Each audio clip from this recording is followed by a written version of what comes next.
It's day two, and don't look at this mess. Hold on. It's day two energy. It's time to go learn about software.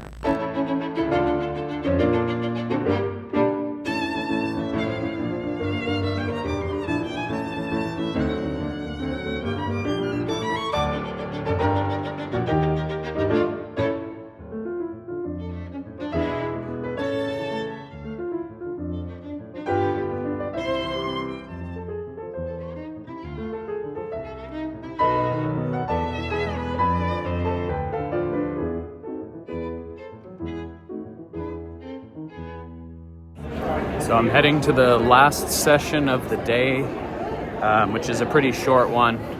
Man, this really brings me back to like being in college or something, where you're just going from class to class. It's hard to stay hydrated around here. Real quick, on my way back from the convention center, there was somebody on the phone behind me wearing a badge. So I'm assuming they were talking like about a corporate situation. And he was like, we have $240,000 that she says we spent that we cannot find in the books. I'm not sure if she's hiding it, if she spent it. All right, heads up, a lot of talking coming at you. Day one of Summit is done. And I learned a lot. Honestly, I learned a lot more than I thought I would. I don't know what I thought I was going to learn, but it actually was pretty interesting. I'm just going to run through my notes here and just kind of then maybe share some thoughts at the end of it, but I just want to dump it all here. First, to give a little context before I get into this, a lot of what modern marketing or grassroots or social media campaigns consist of so this is a lot of work that I do and my coworkers do in a creative department, is you have a campaign. So let's say you have a product, you have a cell phone.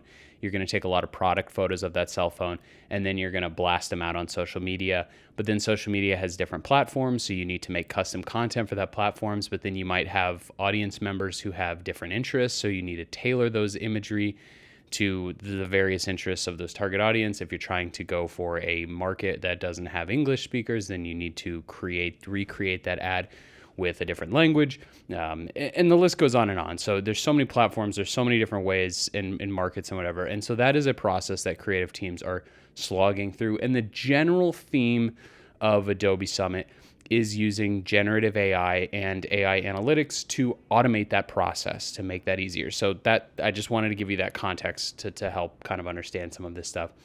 The beginning of the keynote, which is the main sort of thing, the CEO of Adobe listed off some things. So, again, this is just sort of what I took away from it.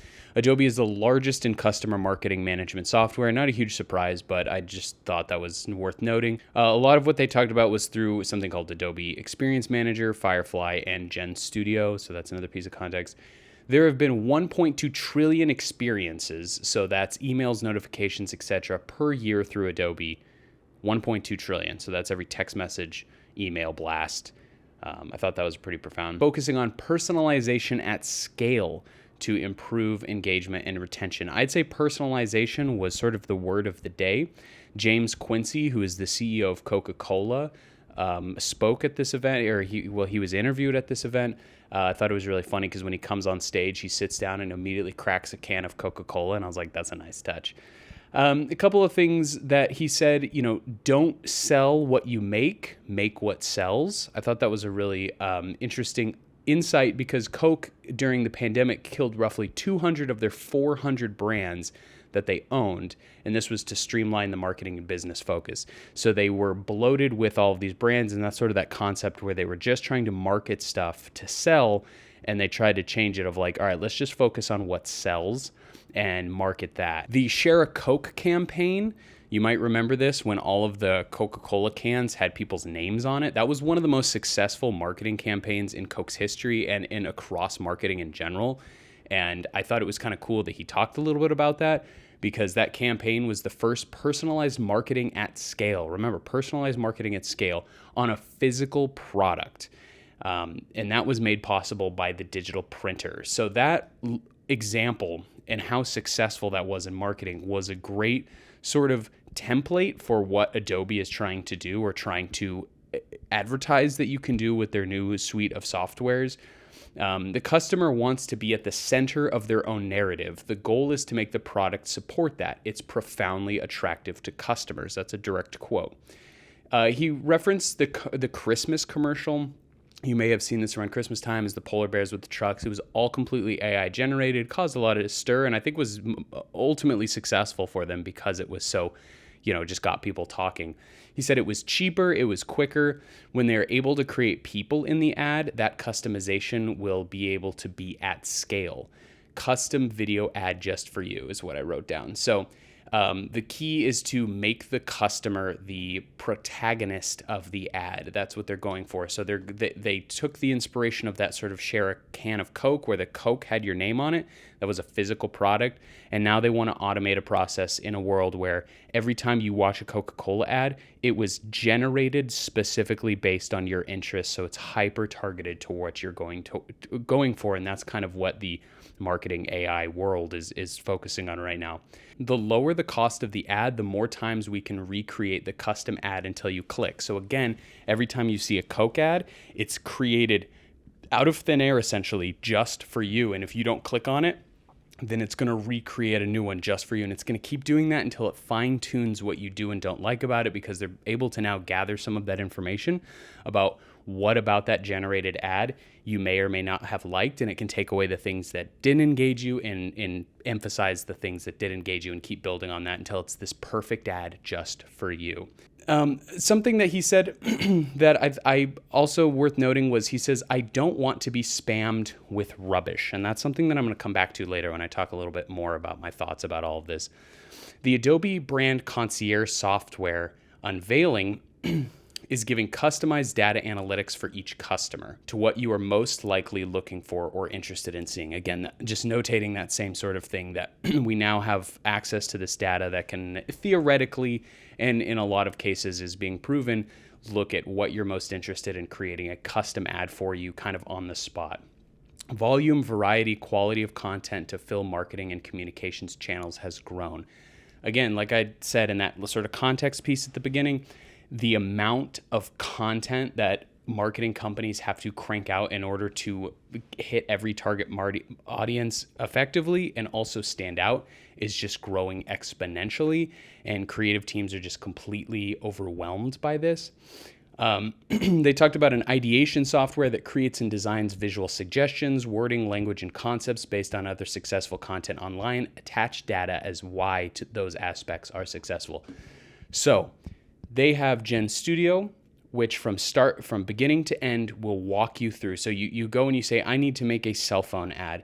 It's going to go out and it's going to take data and content from every successful cell phone viral video ad out there, and it's going to analyze what made those ads successful. Then it's going to generate a ad campaign for you, including language, branding, tone, and then based on assets you feed it for learning, it's going to customize that to your brand and to your product.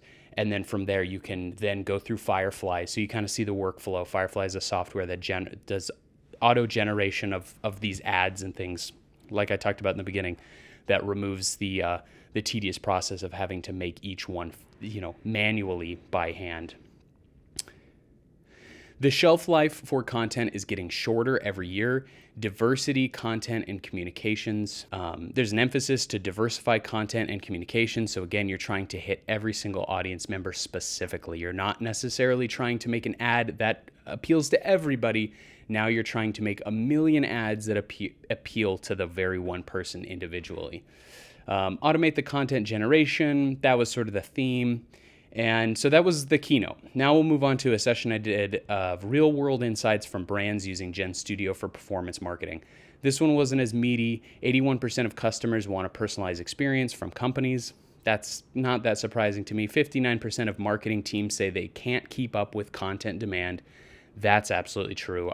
Every job I've ever had has felt that. There's just too much with social media. There's just too much content demand to make these advertising campaigns that any realistic creative team can crank out manually. AI-driven data will fine-tune content to make it more meaningful and effective to your customer. Yeah. There was a senior director for Prospect GMT at University of Phoenix who spoke. Notable quotes. She said the prompt is the new brief. So instead of communications departments necessarily coming up with copy, they're now coming up with prompts to then create the copy that can be, modified. That's not too surprising to me. Then the leader of brand growth for Lumen spoke. Not a whole lot there. My next session, which I have to look at the name of, hold on. Scale content for your brand with Firefly services and custom models. So this was just a deeper dive into that Gen Studio suite with Firefly that I explained. That's actually creating the generative AI ads for you. And there was a lot of demos. Less than a quarter have connected their organizations to AI.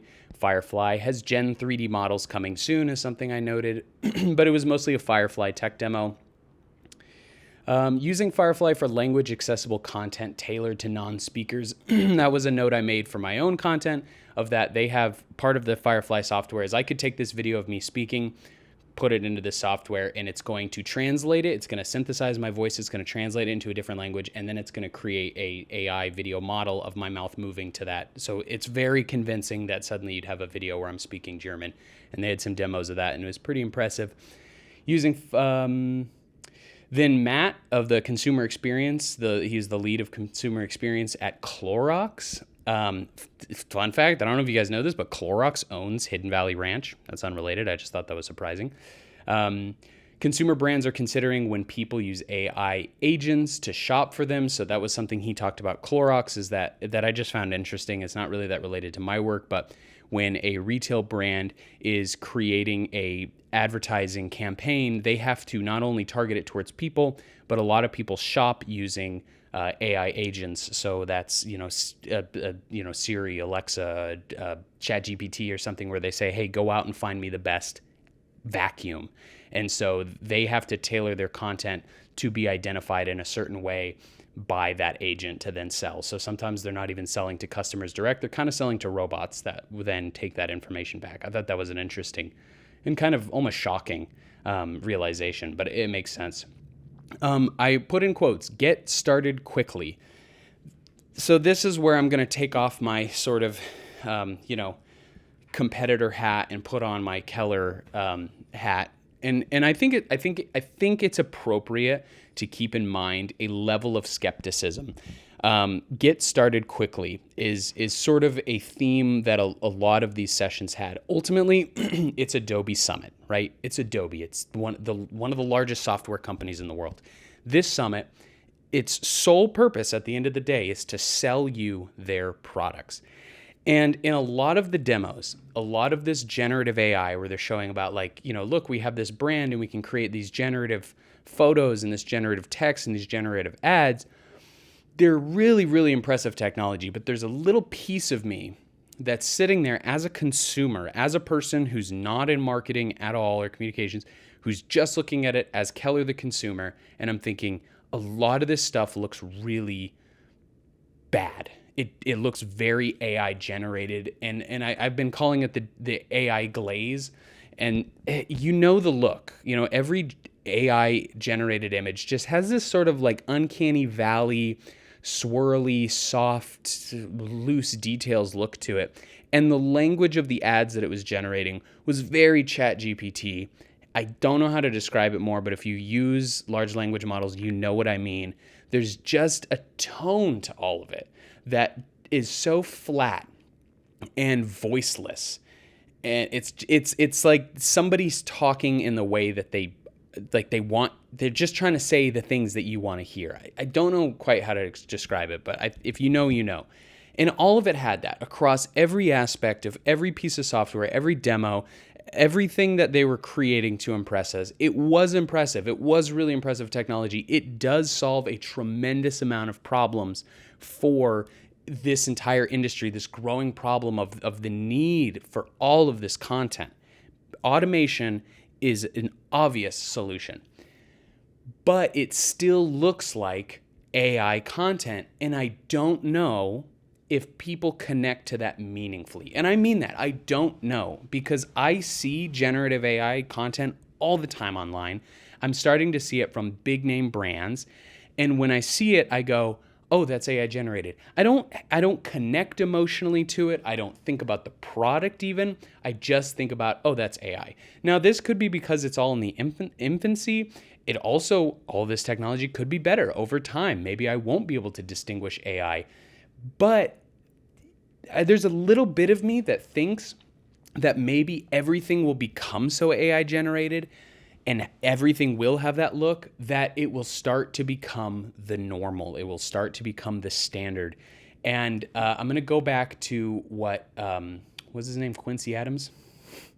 James Quincy of Coca-Cola said, I don't want to be spammed with rubbish. And now when he said that, he was referring to creating quality content.